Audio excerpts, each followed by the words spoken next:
On this episode of MythBusters, we unravel the secret world of ancient martial arts masters, the ninja.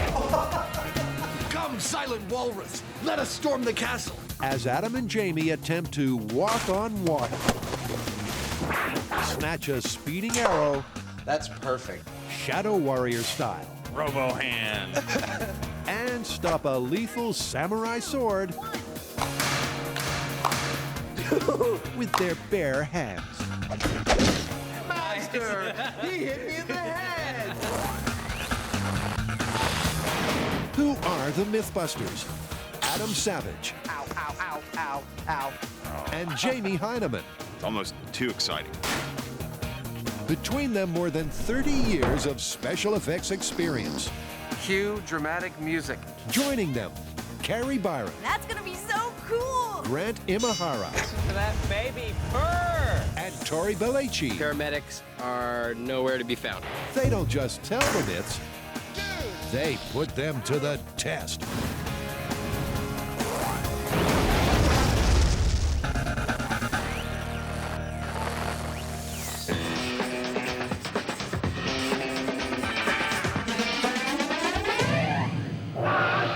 Well, it looks like you finally got your dream show, Adam. It's a whole episode devoted to ninjas. I know, it is so cool.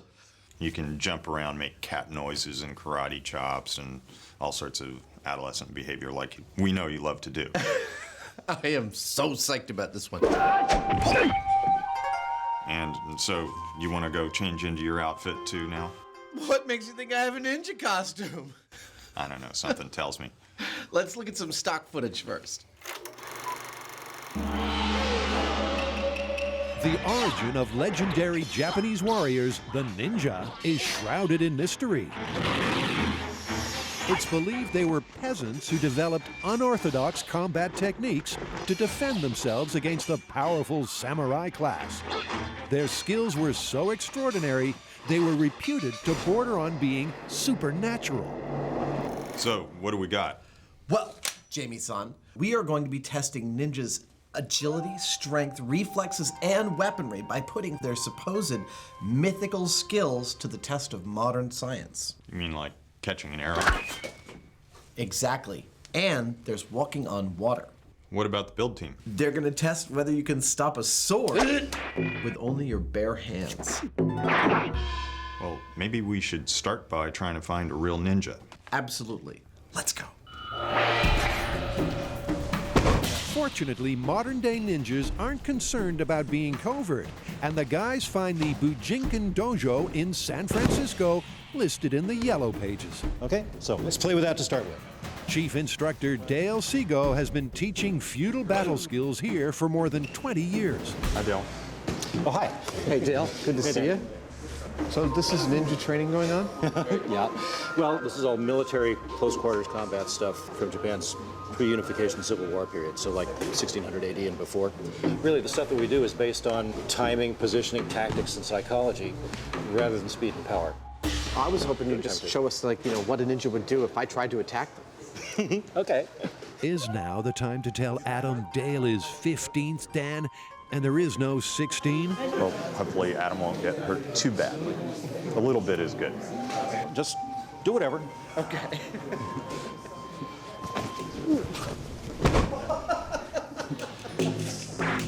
Adam hits the mat in record time. Well, was to do it so that I locked him up. As he falls, Dale gives Adam some pointers on the way down with the famed ninja throwing star. I wasn't actually using the point, just this, but it would say ripping out here, Ow. right? Yeah. Then we took him down. I had it in here too. Right in the back, that's good. The point where he fell down, I was ripping across here, and he came down at a point where he actually was landing on it like this on the back of his neck. That's pretty efficient. It's Jamie's favorite part, watching me get kicked, my ass kicked. Adam and Jamie has enjoyed his schooling in the art of the Shadow Warrior. Can you come back to our shop and do some of this on high-speed camera Yeah, for I'd be us? delighted to. Awesome. Okay, I'm done. Next, Adam disappears to get some covert essentials. Hello, how are you doing? Very good. How Good, are you? welcome to Tiger Claw. there's even a martial arts superstore, and it has plenty of mercenary merchandise to choose from. All right, the Ninja Row is down here. The Ninja Row. That's great. Just check out some of their red light saboteur specials. They're called tabby boots. Have the split toes, so you can climb up ropes and stuff. And they're very silent. Your ninja foot spikes. They're great for walking on ice and for aerating your lawn. We have shuriken. You need lots of shuriken. Every ninja has many shuriken. These are rubber shuriken. Well, the metal ones are illegal. And for the totally 80s enigma, This is like wearing a t-shirt that says Witness Protection Program. all undercovered out. That's the whole thing? The whole kit. It's back to the lair to test their 3 ninja myths, beginning with the tale of running on water.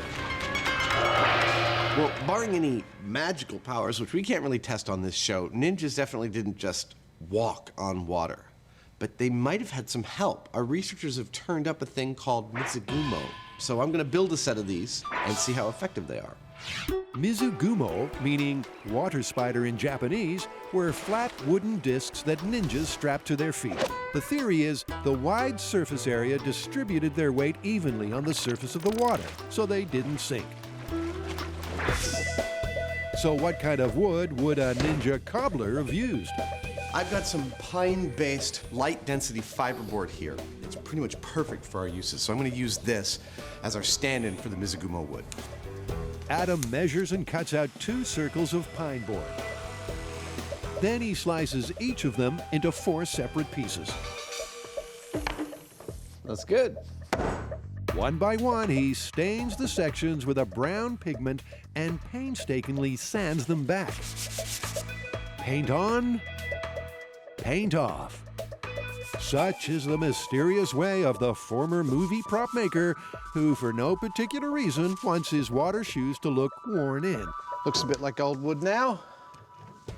Lastly, he places a rectangular block in the middle of each circle and secures the pieces together using twine. It's an ancient jigsaw that makes for a puzzling pair of footwear. I didn't expect it to fold like that. But I wonder if that's not actually part of its function. Jimmy Choo can rest easy, but these replica ninja shoes may just float like boats. I can't wait to see how these work.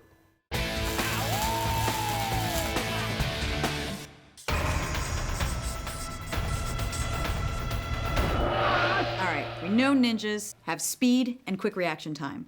This myth is about strength.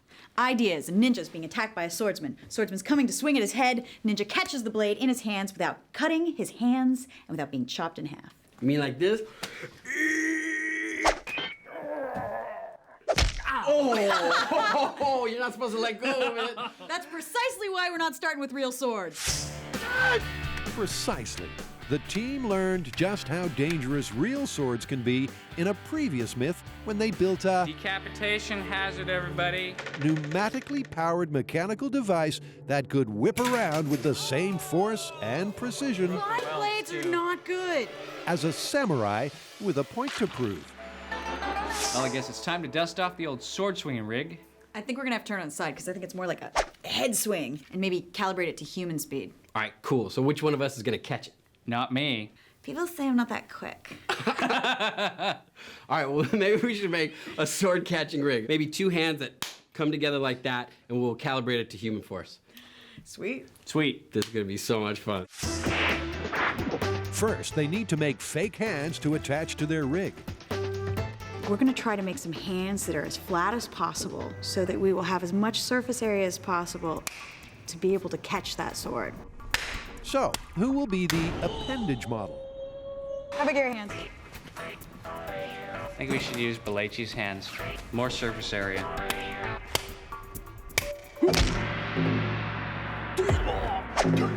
How many weeks am I gonna have to sit through watching you guys play ninja? As long as it takes for us to finish this one. Carrie gets to work and mixes up a batch of alginate to make molds. You're holding your hands flat like this? No, I got something else going on. I got a surprise for you guys. You're gonna love it. After 20 minutes, the gel is set. Go higher. and Tori can break free. Nice. Looks good. Meanwhile, Grant's brought our ninja's nemesis, the samurai sword-swinging rig, out of storage and has started putting it back together. The basic idea behind this is big air ram pulls on the chain. The chain is wound around the shaft. As it pulls, spins the shaft, sword swings really quickly. Representing our aristocratic samurai warrior is a pricey reproduction Japanese sword. Representing our ninja peasant is a humble ballistics gel head. I like it. I love it. Good, homeboy. They align the blade so it sweeps in a downward motion between the arms. And if the hands miss, it'll get caught right here in the skull. Love it. That's great. Carrie has made multiple ballistics wax reproductions from Tori's hand molds and slots her first set into the rig. Now we can also get that applause we always wanted.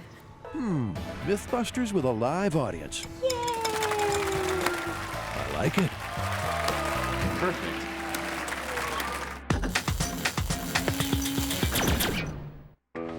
The belief that some people possess the ability to walk on water has been around for centuries. So why not the mythical ninja? Adam and Jamie arrive at the Bamboo Reef Dive Center to try out their replica feudal foot floaties. Can we use your pool for our water shoes? You bet. Go for it. Cool. Thanks. Adam vanishes into the ladies' room.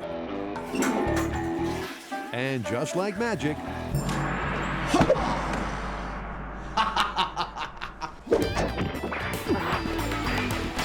These are my special device for storming the castle, walking across the water. All right then. they may look unfathomable, Tie my feet in within an inch of their lives. but these flat wooden discs were modeled on an exact replica of Japanese feudal times footwear. When we started looking into whether ninjas could walk on water, the first piece we came up with is a museum piece called the Mizugumo, supposedly for water walking. I'm about to find out. Being pre-Velcro, Jamie's nautical knot-tying skills are a big help. Not many people know this, but Jamie comes from an ancient line of 9 generations of shoe tires. Come, silent walrus. Let us storm the castle. I will don my safety gear. Adam dons his padded suit and psychs himself up for the challenge. Did you ever hear the legend of the nearsighted ninja? Nope, me neither. I have a feeling how this is all gonna turn out. Just like a little intuition, like spidey sense. So what does the wise, silent walrus think of Adam's water-walking chances? I think Adam's going to sink like a stone. They are made of wood. They do float, but unless he's going about 80 miles an hour when he touches the surface of the water, he's going straight down. The pool waters are as still as glass, and all is quiet. It is time for Ninja Savage to stride forward and walk across its surface.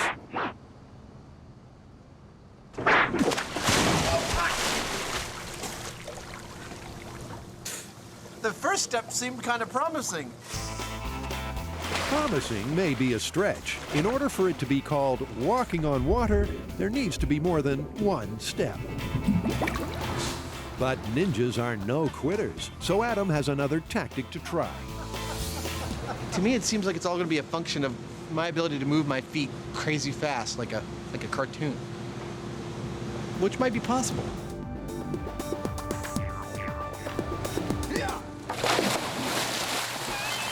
Despite his increased momentum, the shoes still weren't able to support Adam's weight. But it was comical. I believe that the moment I hit the water, I was sinking in the water. These may have slowed my descent, but that's really the best that can be said for them. Looks like Adam's Ninja Turtle aspirations are all washed up. I don't know about you, but these seem a little cumbersome to me. Yeah, I don't think you're going anywhere on water with those things. The important thing is that I look damn good. Well, it turns out that mitsugumus were never really intended for walking on water. They were more for like rice paddies or mud flats, and they probably worked okay. Kind of like snowshoes. Exactly. However, ninjas also were not at all above trying to encourage the belief in their supernatural powers. Ah, right, the masters of misinformation. I've heard they would do things like place posts underneath the water as they were escaping a shogun castle to make it look like they were walking on water. They wanted people to fear their magical powers. Exactly. The Mizugumo shoes may have sunk like the Titanic, but the guys might just rescue this myth yet.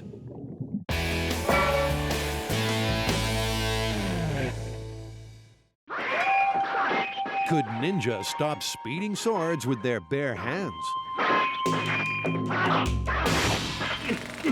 To find out, the team is building a mechanical device that's part sword-swinging samurai and part sword-catching ninja.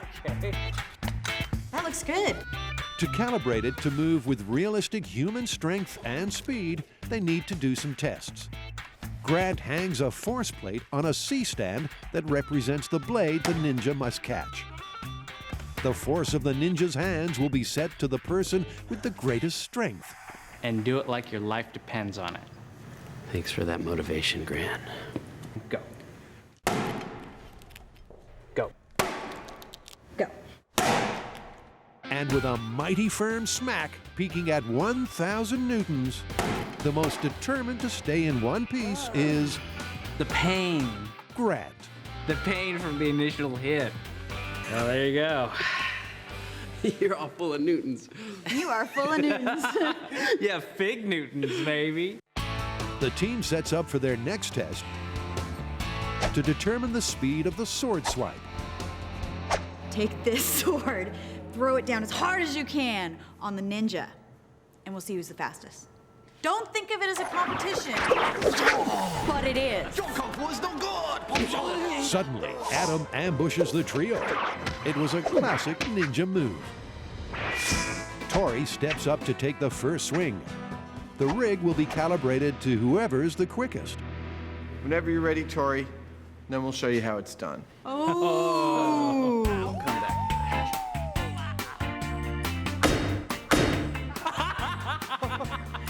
Master, he hit me in the head. You teach him a lesson.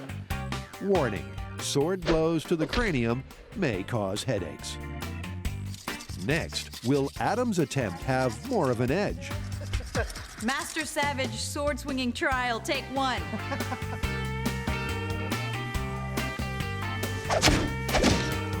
Wow.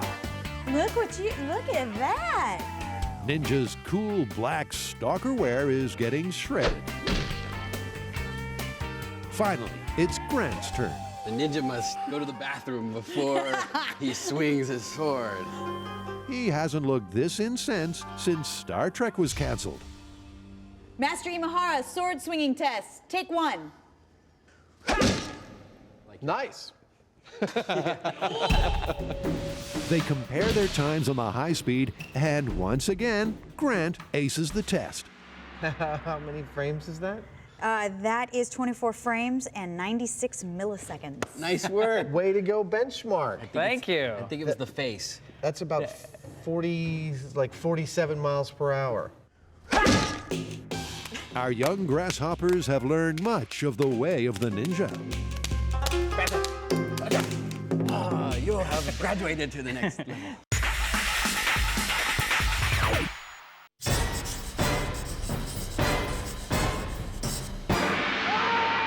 Next up in our ninja bits, can you catch an arrow with your bare hands? How are we going to do that? Well, I figure we should take some of our arrows downstairs and you can shoot them at me and I'll just try and catch them. So you'd actually let me shoot at you with a bow and arrow? Amazingly, yes. All right.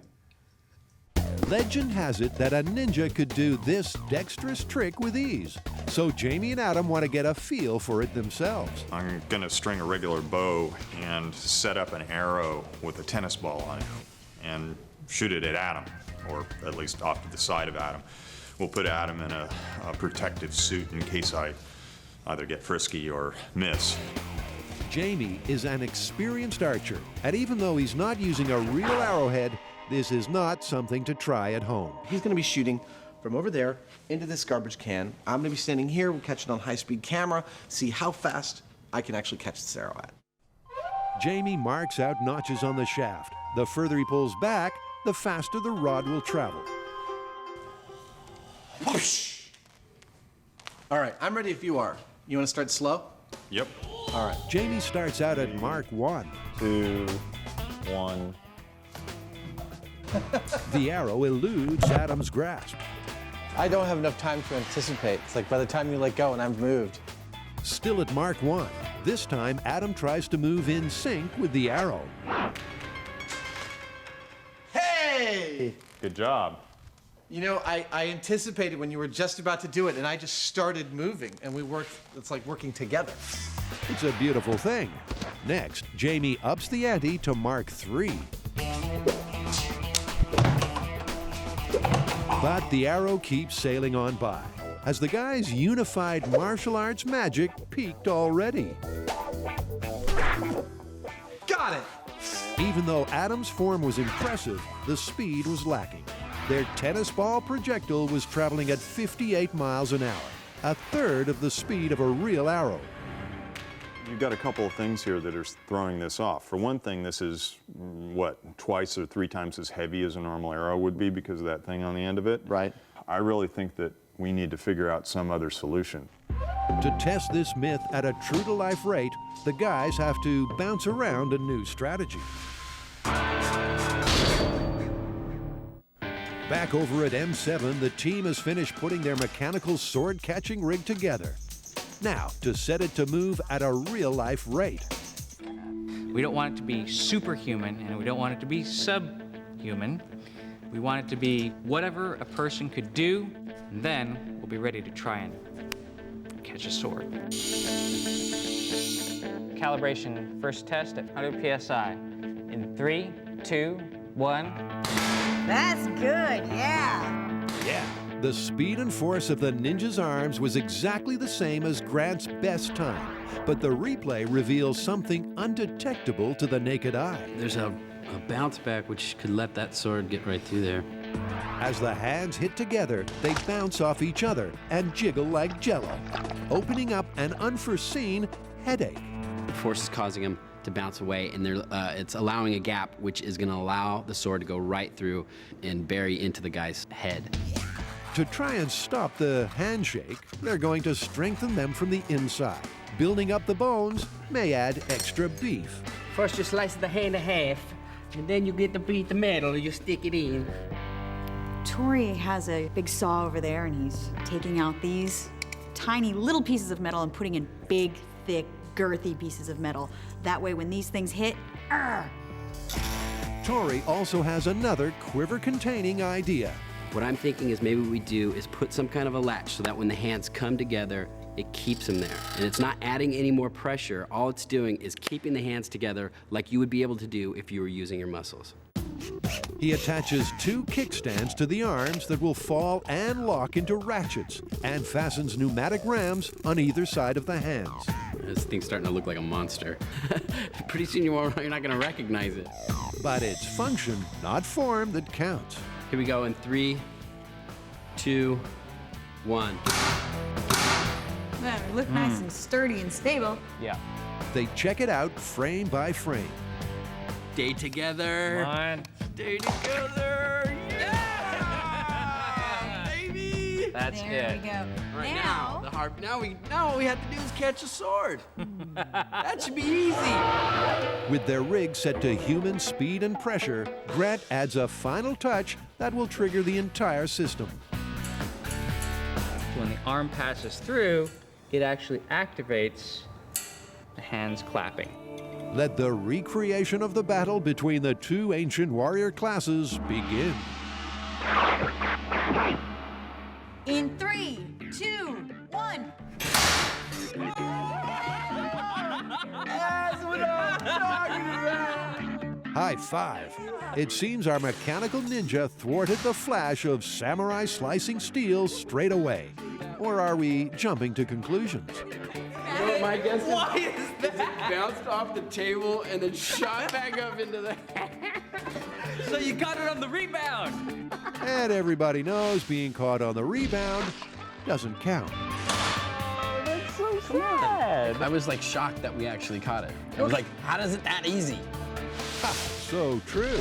But moving on is the best remedy. Grant adjusts the timer so the hands will trigger sooner. Hopefully this time, the adjustment will get it so that the hands clap right on the sword. All right. 3, 2, 1. He stopped it with his head. Dude, look how deep that went. It's all the way down to his eyebrow. Whoa, that definitely split your skull. The hands slam shut quicker, but not quick enough. Oh, we just missed it. Okay, All right, so it's just. We just need to pull it back just a hair. So close. Just a hair. So they tweak the timer just a hair. Ninja sword catching rig in 3, 2, 1. Whoa! That looked good. It looked right. It looked really good. This time, the sword comes to a stop, but only because the hands closed a fraction too early and the blade got stuck in the ballistics material. We're 5 milliseconds off. All right. 5 milliseconds. Do you know how fast 5 milliseconds is? That's ridiculous. It's faster than you can blink your eye. Much faster. Such an infinitesimal amount might not make any difference to their results. Thinly sliced palm. So, do they call this myth busted right here, right now, or go for absolute precision? I think maybe we have to get it the perfect timing before we can actually say anything, otherwise people will yell at us. Jamie and Adam are targeting the myth that a ninja can pluck a speeding arrow out of the air. You know, I was only able to catch these arrows at 60 miles an hour, and I'm not trained at this, but still, your average arrow travels like 3 times that fast. If we were to build a mechanical hand, I could do that. You know, I can make it grab as fast as it's physically possible to grab something. Or even faster if it turns out that's not possible. Yeah. Okay, I'll build a super accurate arrow shooting rig, you build a hand grabbing rig, and we'll see what the limit of the human ability to grab an arrow is. Okay. Before they build their new rig, Jamie and Adam want to study the physical capability of a master of martial arts. Up close and personal. Enter the Dale, our feudal battle skills expert. How are you, sir? Hi, I'm good to see you. Jay. Thanks for coming by. So, have you seen the supposed skill that ninjas possess of being able to pluck arrows out of the air? Well, only in the movies, because from what I've been taught in our training, the idea was to get out of the way or use cover to hide from them, or or wear armor if you're on the battlefield. Very sensible, but even so, Dale is willing to let the guys time the swiftness of his highly trained hand. When you're ready, just go like that, and we'll fire the camera and see how fast it happens. Okay, about there. Whenever you're ready. Did you get it? If you blink, you would have missed it. Wow, this is 500 frames per second, so you closed your hand in about 35 milliseconds. That's great. That gives us a really good baseline to try and get our robot to equate to, and I think it makes it a lot easier for our mythical ninja to actually catch it. Many thanks, Sensei Seago, for lending a hand to this myth. Thank you very much. Yeah, thanks, Dale. Jamie's beret doesn't come off for many reasons, but one of them is to weld. His job is to make a mechanical hand that's as fast as Dale's. This is a trick that I've used before on various kinds of movie things where I need a fake hand. A motorcycle chain is actually very sturdy, and if you run a line along one side of it that pulls taut, the whole thing wants to curl up like that. Jamie welds 5 pieces of chain together to form the fingers of a hand. Then he attaches it to a metal stand and threads the links through with long laces. These things that I'm putting in here right now would be equivalent to tendons, but instead of going to a muscle, they're going to a pneumatic actuator. The actuators will provide the force that will clamp the fingers and thumbs shut in a vice-like grip. This will be protecting Jamie's shop in no time. Stop. You have 3 minutes to comply. While Jamie completes the catch, Adam works on the throw. I've hard mounted the bow to a steel frame. I've got a trigger mount that can pull back the string, and all this will be attached to a timer, a super sensitive timer that will also trigger the hand catching. The timers will allow the guys to fine-tune the release and hand grab to the millisecond. Now, to see if his aim is true. Okay. 3, 2, 1.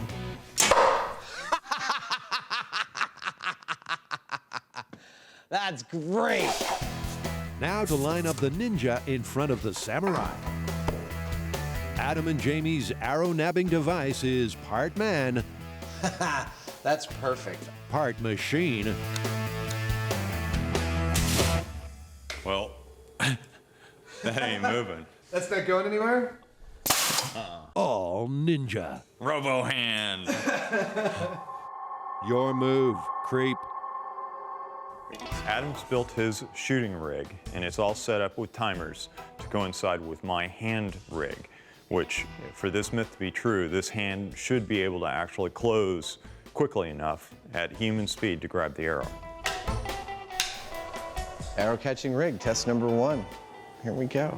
3, 2, 1.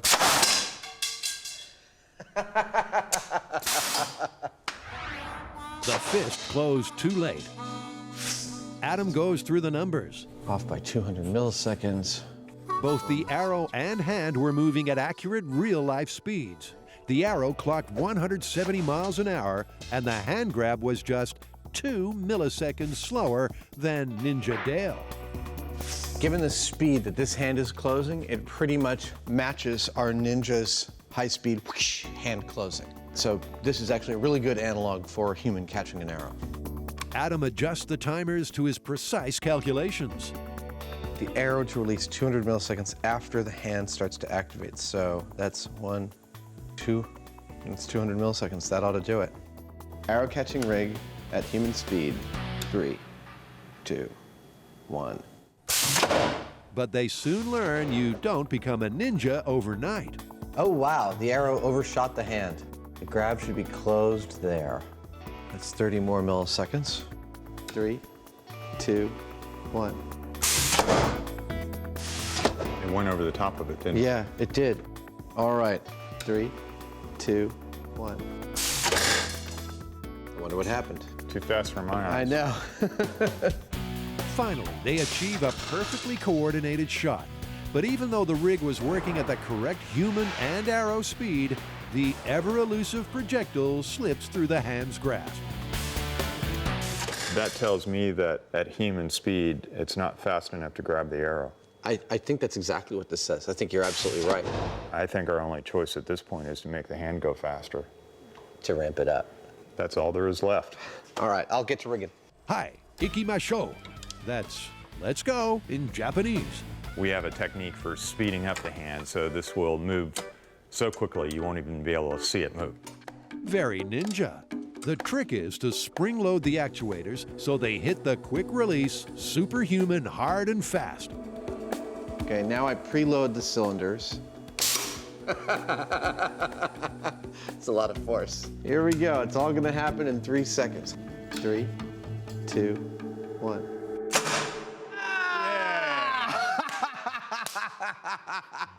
That is perfect! Superhuman ninja strength! Got it. At bionic speed, RoboHand finally manages to defend himself. Our robot hand is closing 5 times as fast as a human could possibly close their hand. And that's what it took. It finished before the tail feathers got there, but any slower and it wouldn't have caught that arrow. So, the hand of a mere mortal could never have achieved this feat. Myth is busted. This is what it would take to catch an arrow. Robo hand. Robo hand! Now, just all we have to do is build the rest of our superhuman ninja robot, and we can take over the world. Okay, you do that.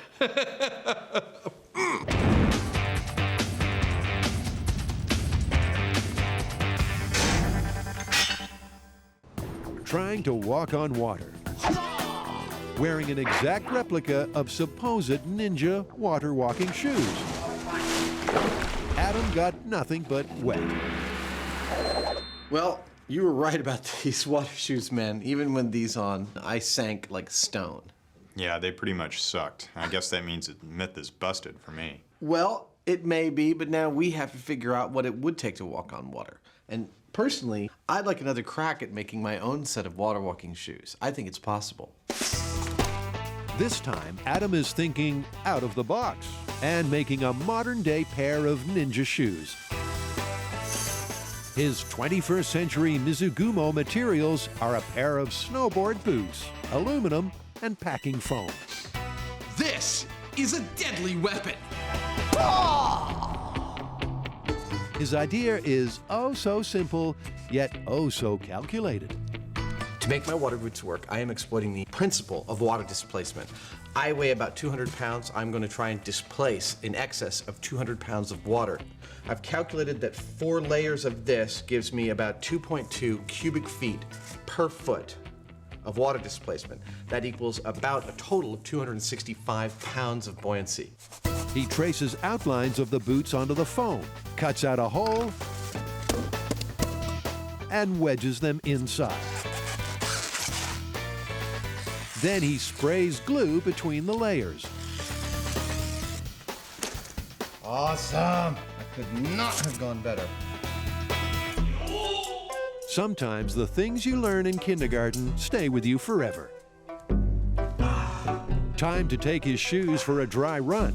Dude!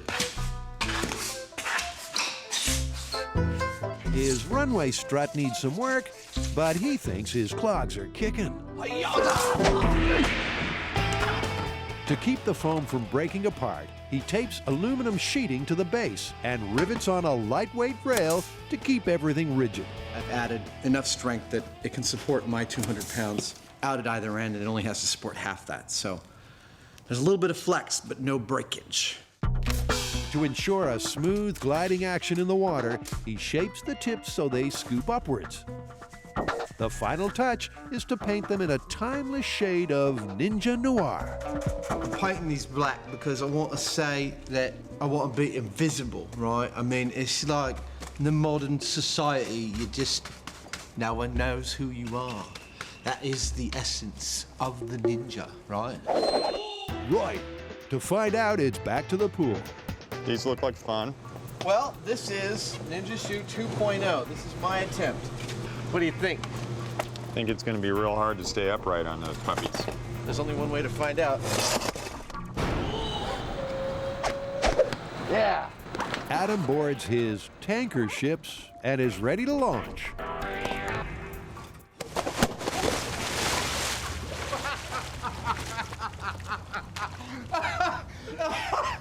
Woo! Oh, if I had any dignity, that would have been humiliating. Just as well, because we want to see that pratfall again. For his next attempt, he tries a gentle sitting start. There you go. There we go. Oh, I'm stealthy as the night. Oh. Don't I look like silent death? Bringing justice in the night?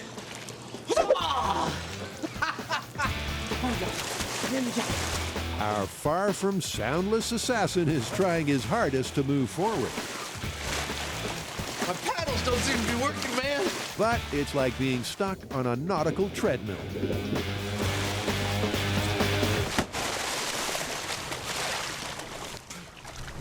I don't know about these ninja shoes, man. What do you think? I think they suck. They don't suck. Harsh, but true. The samurai have won this mission, and Adam accepts defeat. I give up on my ninja shoes. They're not stealthy, they're not easy, and they don't move.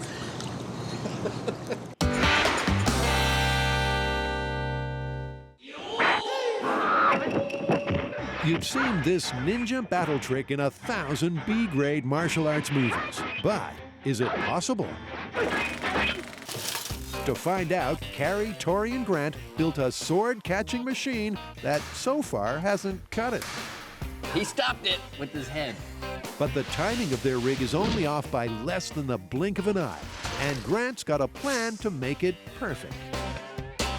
That's this. It's a timer, And this will give me millisecond resolution so I can dial in the delay exactly. Grant makes the minute adjustment they need, and our ninja is prepared to make his final attempt. This is it. I can feel it. This has got to be it. In 3, 2, 1. Something came off the hands. Yeah, it was really close.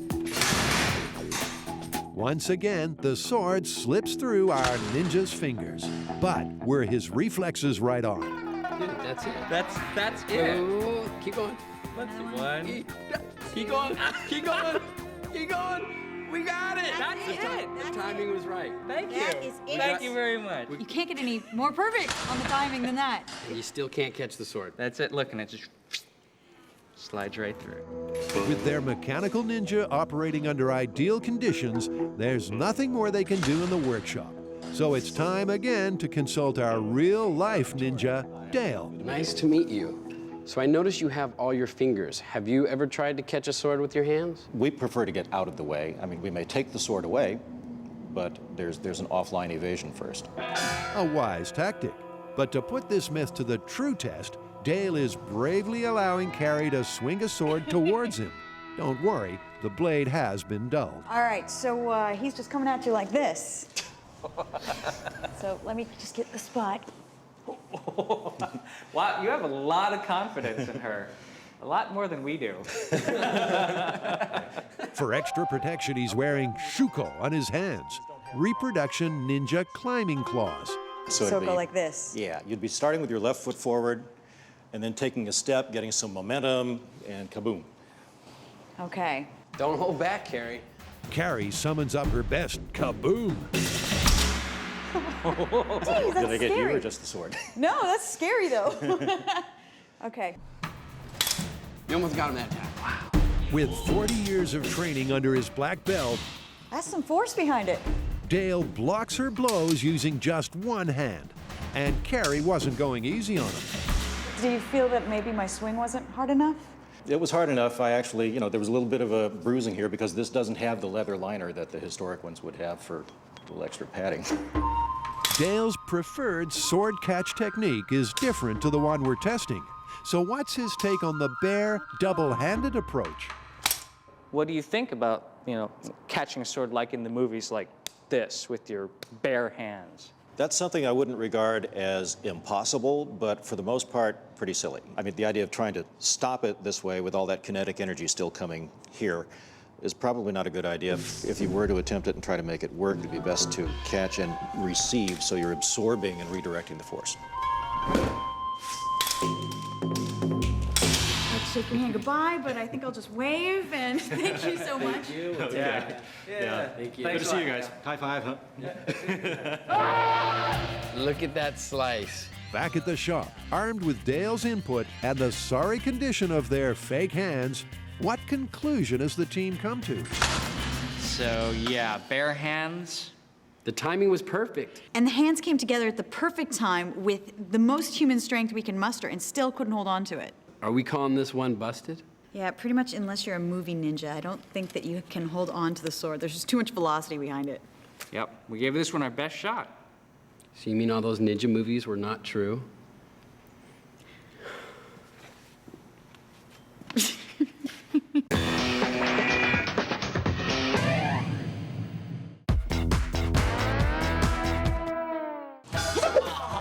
Attempting the mythical ninja trick of walking on water, Adam went nowhere but under.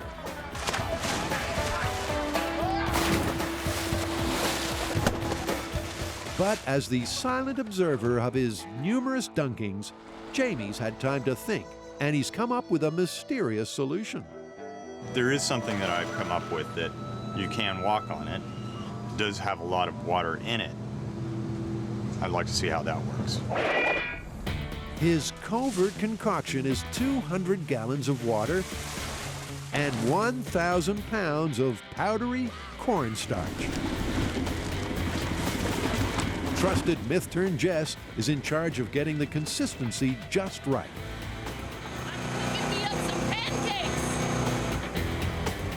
Some blue food coloring completes the recipe. Okay, we're good. Are we ready to pour? Yeah, ready when you are. The mixture is tipped into a large plastic container that represents a deep samurai moat.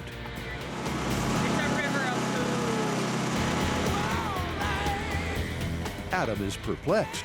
What is this stuff? It's water. It's got something else in it, but it's water. It's a Heinemann version of water. Yeah, and you're gonna walk on it. No way. Way. There's nothing Adam would rather do than play in a giant tub of goo. Look at this!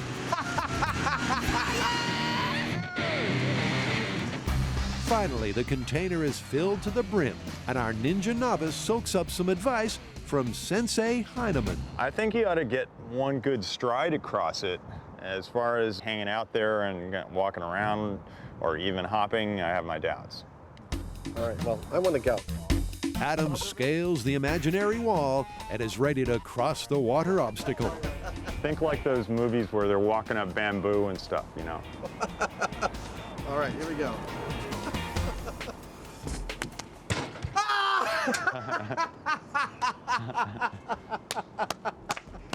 That is so cool! Hey, it worked. It sure did. Adam ran across the surface. The reason is the cornstarch and water combo is a non-Newtonian fluid, and these kinds of fluids change their viscosity. Cornstarch is made up of long chains of molecules. If you add water, it slides between the chains and separates them so it flows like a liquid. But if you add pressure, the water is squeezed out and it behaves like a solid. It looks like a liquid, it pours like a liquid. But when you want to run across it, you're fine because the impact of your feet is enough to change that balance. All of a sudden you've got a solid that you're dealing with only for a second, but it's long enough for you to move across the top of it without sinking into it. I'm just gonna go back and forth a couple times because it's really fun. Adam shatters the perception that shadow warriors don't know how to have a good time.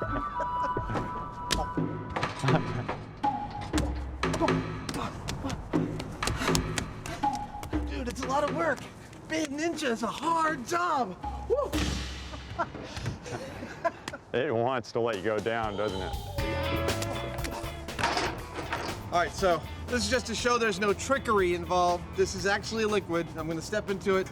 I'm gonna sink. Then I'm gonna change my clothes. Oh, oh, that's funky. Oh, dude, that feels so wrong. So it's a far-fetched idea for feudal Japanese times. But corn was introduced to Japan around the 16th century, right around the time ninjas existed. And it sure was fun. Oh, come on in, the water's great. Of course, this is a little on the silly side. I mean, yes, it's a liquid, but are you really going to have large quantities of cornstarch mixed up and sitting around someplace? I suppose maybe next to a cornstarch factory in Asia somewhere, and you happen to be a ninja and you happen to be trying to sneak around.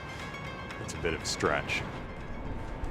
All right, so this is the end of the line for walking on water. What do you think? It's busted. Totally busted. Let's go home. All right.